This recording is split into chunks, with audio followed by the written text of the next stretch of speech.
that time. Where's all the boys at? Do not know. But we'll go nonetheless. Fireside Chat's officially live. Has begun. I was actually just checking the WA Timeline Volume 2.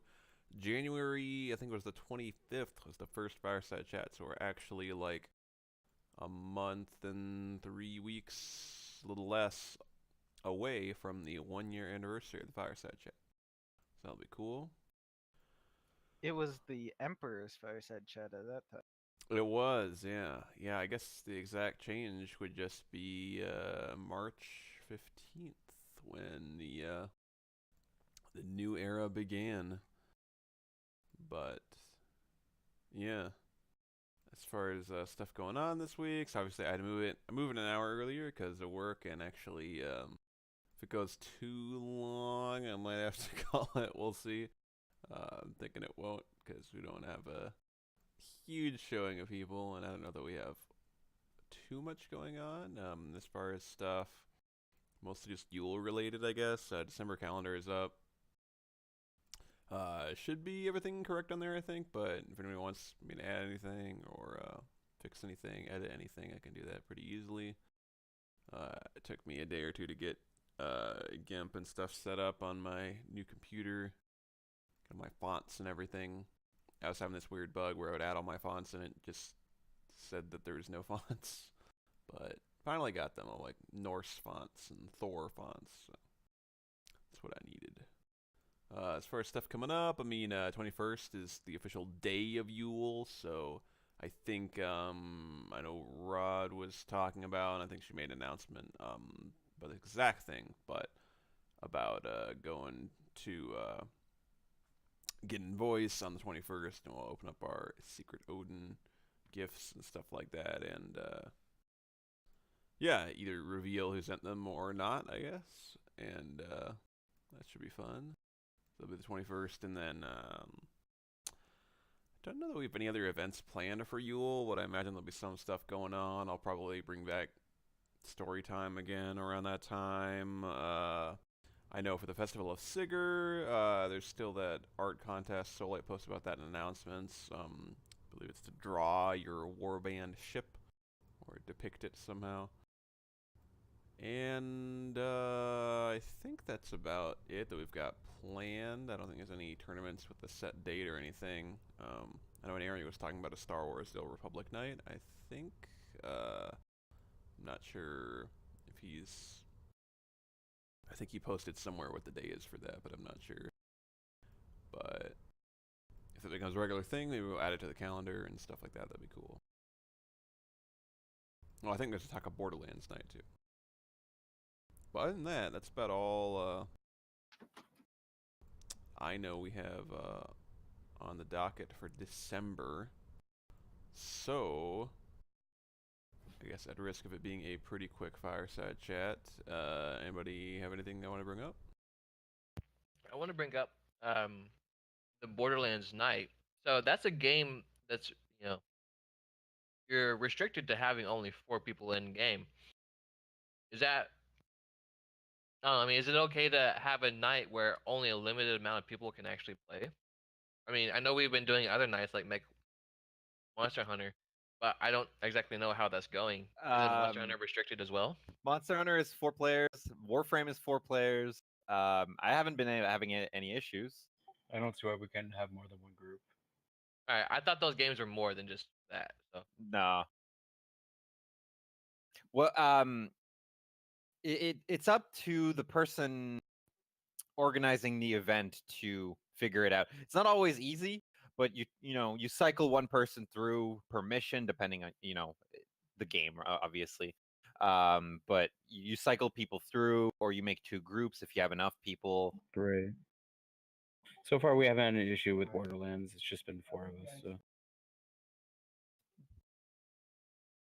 Yeah, could always do multiple groups, something like that. Or I don't know. Like 2 groups of 3 wouldn't be bad.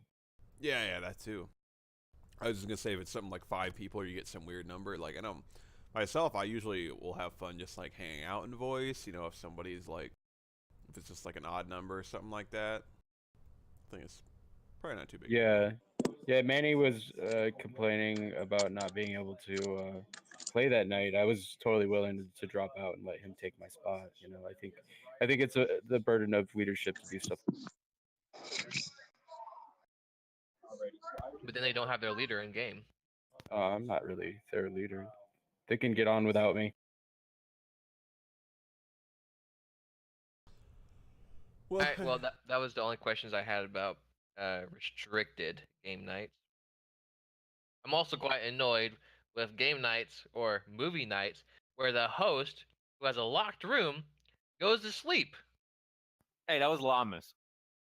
What happened? That happened, no?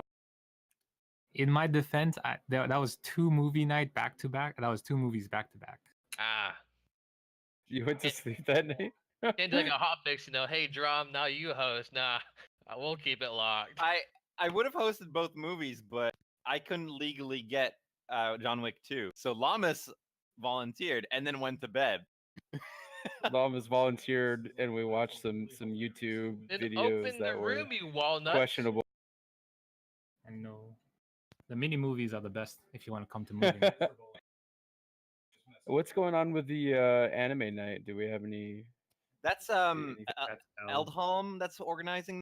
And I think he's still figuring out the day because he has things to do and blah blah blah.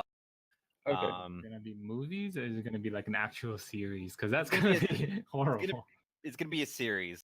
I don't know how he wants to do it exactly. We're still hashing out the details, but he's hosting it, not me. It's all him. Am I the only All one right. who's never been in a chat room with him? Yeah, be happy, be Well, glad, JK. I think I've been in a I've room with him. I've never seen him in voice chat. I could probably check the log, see if he's been in one, but never He talked plays to him. Monster Hunter, right? He plays Monster Hunter and Warframe. Yeah. I You just don't remember play the right games. I remember him Yikes. joining for the movie night for Shawshank Redemption, and he kept joining and going, "Can anyone hear me?" And we're like, "Yes," but he couldn't hear us. So. Yeah. Otherwise, he's really active. I mean, probably just not active around your channels, Rand, but he's around a lot. Alright, is he a day person? No. No. I see him in channels a lot. I haven't really talked to him too much in person. About to say, unless it's Tuesdays and Thursdays, I'm only on at night, so. Well, yeah. So I did not know about Anime Night, but that sounds interesting. I know it's It's being worked on. cool. I know like there is an anime club at my university that was like the same thing. We just pick out like 4 shows or something. I think they were like voted on before the start, and then just like show like 1 episode of each or something over, so they have like a 2-hour or something night. Don't have to have a That's club, pretty you have cool. to have a teacher sponsor. I think so. Yeah. Sometimes. I think- the teacher that sponsored the anime club. Yeah, because I mean, there's like a Asian cultures department and stuff. I think they just got one of the people from there to do it. By the way, Ulf asked a question in Meat Hall. Does game night still happen? Not the Don't think game so. night he started. What kind No one of to game night host are we it, right? talking about? Yeah, it just stopped being hosted. I could host one on Tuesday. If anyone's down to join. Probably be some interest. I'll make an announcement post with the usual day question. Yeah, I feel like the game nights kind of went on to become like specific game nights at other times during the week, maybe. Yeah, but we need a game night that's dedicated to free to play games. That way everyone can join. Counter Strike just went free to play. We Really? need one for the comrades.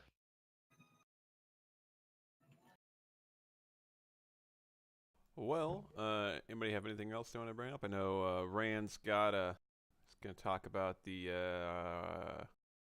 First Empire, right? Yes. So we'll do that whenever we're done. But before that, what do you have anything else? MCMMO now on the Minecraft server. I expect to see the 120 player limit reach.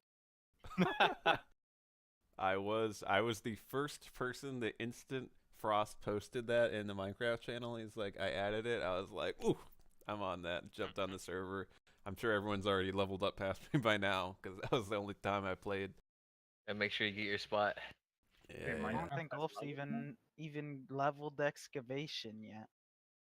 Oh, I would not count him out. It's definitely coming. Did we place a ban on leveling up forestry due to its armor shredding nature? I did not know that was a thing. Oh yeah, if you What? if you if you use an axe and level up your forestry, like to like max, you'll two-shot diamond armor and shred it. Huh. That's kind of awesome. That's interesting. I'm not expecting to have to fight any players, I guess. So personally, I don't mind, but that does sound pretty PvP's crazy. off, so Oh, okay. Oh, did you turn PvP off? For now, I guess. it is off. Yeah. What about griefing? I mean, I guess that's Well- still a thing, but Is TNT explosion set the reset? we know who you are. We know who's asking which griefing methods are you, available. you can reset TNT explosions, but you can't reset a lava pit. As much as this Minecraft talk's great and all, I do have an announcement. Hey, go Okay. ahead. So just a reminder for all the Secret Odin folks, we will be holding an opening, a gift opening on Yule.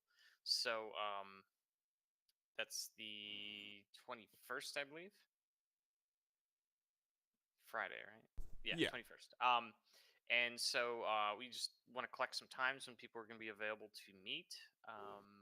Does anyone have any restrictions on that day or preferred times so we can kind of just coalesce together at the same time and do an opening together? If you just make a time, I'll make time available. I guess. If that makes... Okay. I'm open all day. I just need to know when it is. Yeah, I mean, some people are open all day, but does anyone have any like, hey, I can't come because of work or a family thing, like specifically in the morning or the I'd say after just work? make an announcement for it, and then Otherwise, something's just going to be picked. So I mean, now's your preferred time to, kind of lay it out. Preferably in the Eastern. You mean? Eastern, but No, no. I mean 4 even- a.m. Eastern time. Ah.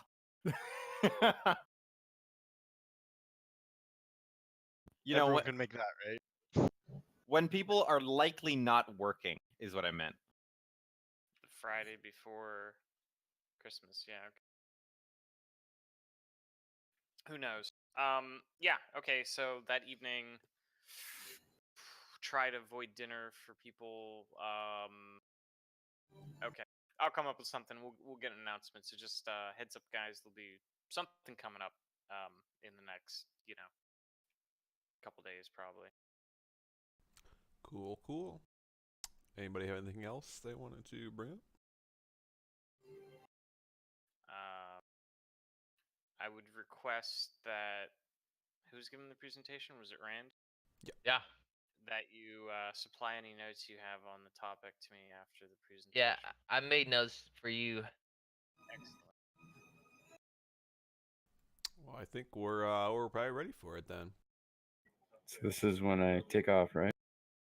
If you want to, it's not required. Strap you to the chair and keep your eyes open the entire time. Yeah, technically, Fireside isn't required, really, but I mean, it's kind of required for me. But that's kind of it. But I appreciate everyone showing up. Yeah, I think Rand, floor is yours for that. All right. So this is going to be a short lecture slash recap of some of the events, mostly the notable ones that happened during the First Empire. I do have a script for this, so once I start talking all robotically, you will know what's scripted and what's not scripted. Wait, no, I had to find out who that was first. Oh, okay. So, Dane the Proud began the First Empire in August 2005. The change came with new ranks that departed from the old fleet system. He would also change his title from Fleet Admiral to Emperor. It's also noting that in this time, in a lot of our documents, Even though this was the during the time of the First Empire, a lot of our documents still refer to him as Fleet Admiral, along with others. There's a lot of confusion among these documents that, for the time that I used to compose this, it's a little hard to distinguish what was being viewed as First Empire and what wasn't being viewed as First Empire.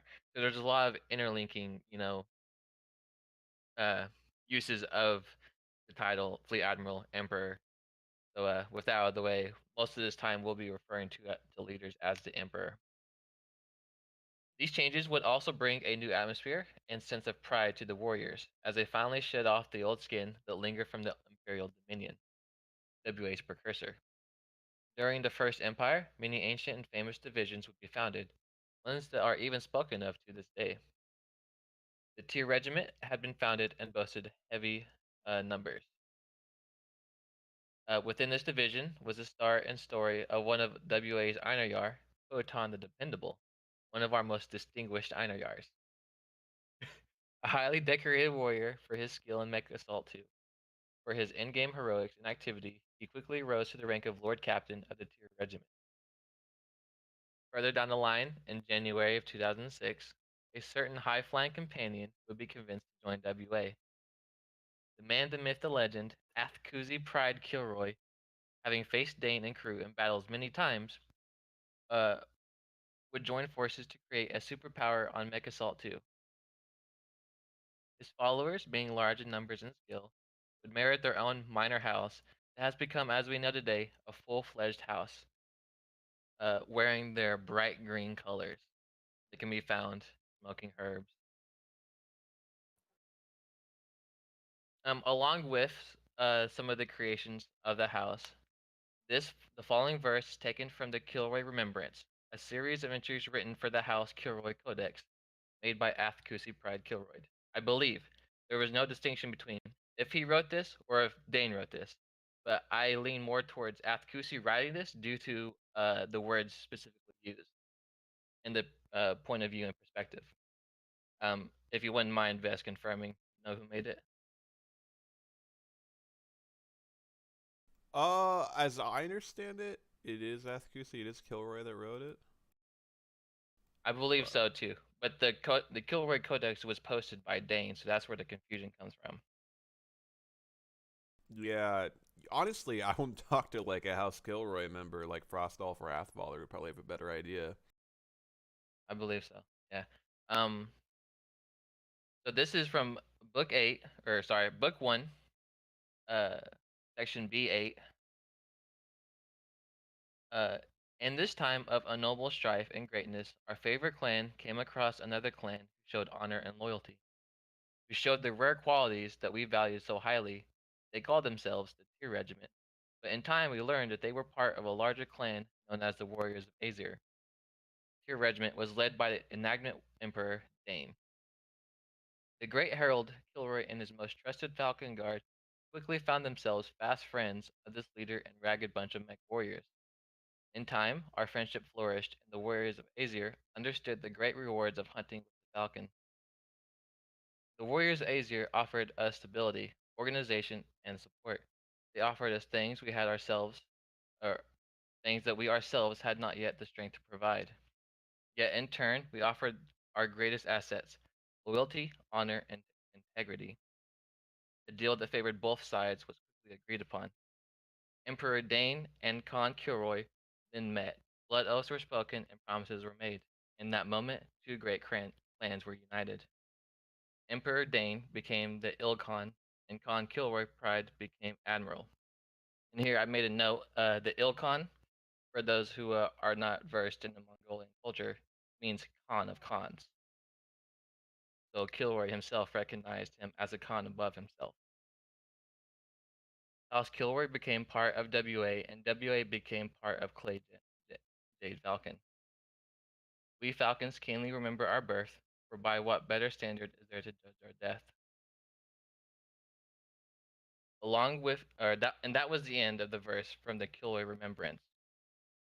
This was just an excerpt that I found pretty fascinating in itself. That also retells the creation and the becoming of one between the two great clans on Mech Assault 2. and along with influential members and divisions, new policies and practices were becoming mandatory. During this time in the First Empire, any who entered the clan had to take a Norse name. Bi-weekly reports were submitted along with a newscast of the Empire's battles. This newscast, again was bi-weekly, and it was done by, I should have wrote it down. I believe it was Uller. Finally, a tactic used by Lord Dane was to create motivational speeches and videos to rally his warriors. The most famous video he created, named The Speech, can be found on YouTube with over 2,000 views. His iconic speech would go on to motivate his warriors to succeed in game on Mech Assault 2. And I would encourage anyone to look this video up. I can actually post a link for it in the meat hall. So once we are done with the Fireside, again, I encourage you to watch it. It's an incredible piece of WA history that we've always remembered. There it is in the meat hall. It's Dane, rarely seen with a full head of hair. And this concludes my lecture over the First Empire. Nice. Enjoyed it. I would clap, but I'm Bravo. on push to talk. I don't Me really. too. Yeah. I mean, I hate to be a downer, but I mean that was basically you talking about Kilroy for 10 minutes. Well, Kilroy provided a large part of the First Empire and the Jade Falcons. Yes, but I mean, like event-wise, was there any other notable things happening at the time? Rebellions, other notable events, notable members other than Kilroy? Well, this was mostly the biggest most notable events being the Tier Regiment on Mech Assault 2. But there were some other events that happened as well. Not very much large, but Murdex Knights Online. He began the division, but it faltered. It crashed down almost immediately. And We there was also- also the World of Warcraft division. It was led by Big Bad. Again, something that started, but was not. I'm not sure if it's very well documented or anything like that, but it didn't have very much info to go off of either. No, Other events that happened Creation would Date or- be Scaldi when he returned to East in order to return those remaining there to the fold. WA East didn't, to my knowledge, hasn't had a very large, presence, and most of throughout the history of WA. It's where I was recruited, but when I was there, it was completely dead, and that's why I moved to West. Otherwise, I wouldn't be here today. During this time,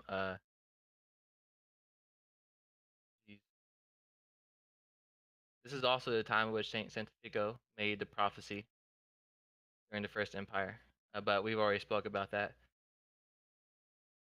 And those are some of the things that happened, but most of these things didn't have a very huge impact on WA or the impact it has had today. But the Tier Regiment, joining forces with the Jade Falcons, submitted a legacy that's still seen today. Can I ask a question, Rand? Yes. Just since Kusi mentioned it, were there any notable rebellions during this time? No, there were not. That's surprising for WA. A rebellion would only happen in the Second Empire area when the Kilroys, who were not being led anymore by Athkusi himself, would join with Clan Riot. Huh. All right. But that wasn't until the Second Empire. First Empire.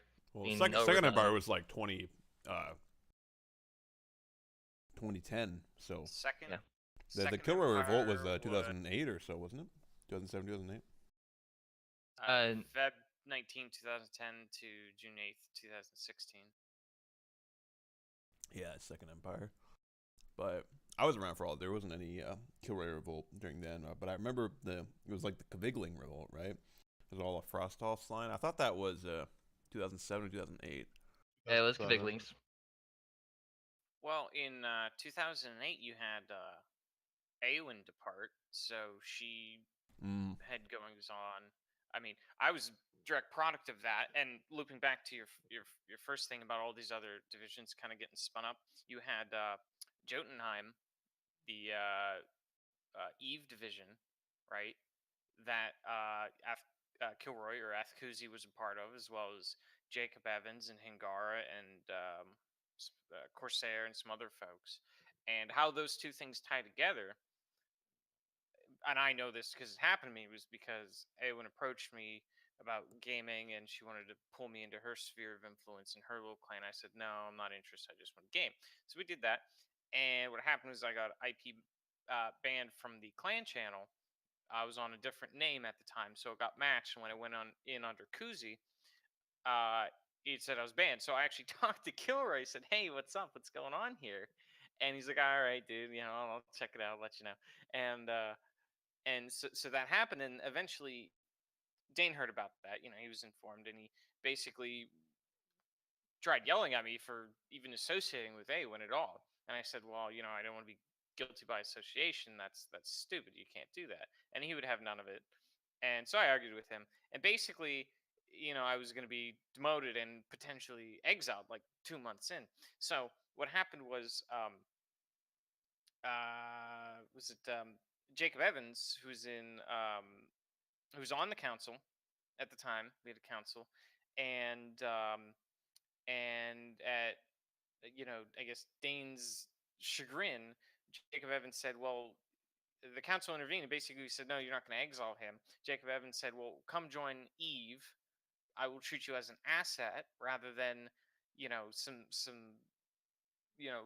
liability." As Dane basically saw me because of my involvement with Awen, and so I joined Eve in a self-imposed exile for about 2 months. I don't even know if it was 2 months, but something like that. 2 weeks, 2 months, something like that. And so I was spared exile because of Jacob Evans in Jotunheimer, who was on the council. So that went on around the end of the year 2008. Um, so I'd say that's probably a big deal because Awen departs. Her stuff gets hacked. You can talk to Frostolf about that, and how he did it. And I mean, if we haven't written that down, we should probably get that. I mean, that's kind of a big deal because that's her big exodus, right?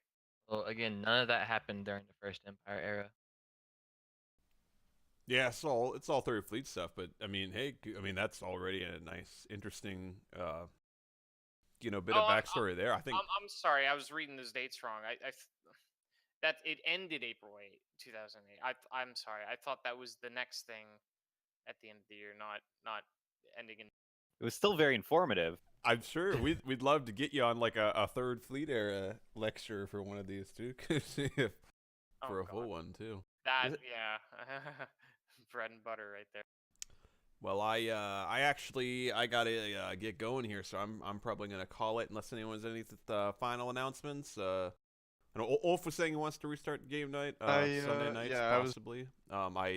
Maybe he'll make an announcement about that, but if you're interested, I would talk to Ulf. 9 p.m. EST Sunday. Cool. If real quick, if anyone else has any history questions, feel free to stick around after this. I'll linger for. Yeah, I know everyone always skedaddles as soon as I end the stream, but I mean, people can always make use of this channel afterwards and keep it going. But with that, I think I'll end the stream. Thank you, Ran. That was cool talk, and Kuzi as well. Thank you everyone for showing up. Anyone watching the VOD or live. We'll see you guys next week. Sorry, I just realized I forgot to. Normally I make an announcement when we're live, and I forgot to do that. Just a little weird, I guess, with the hour earlier one. I have been working a lot.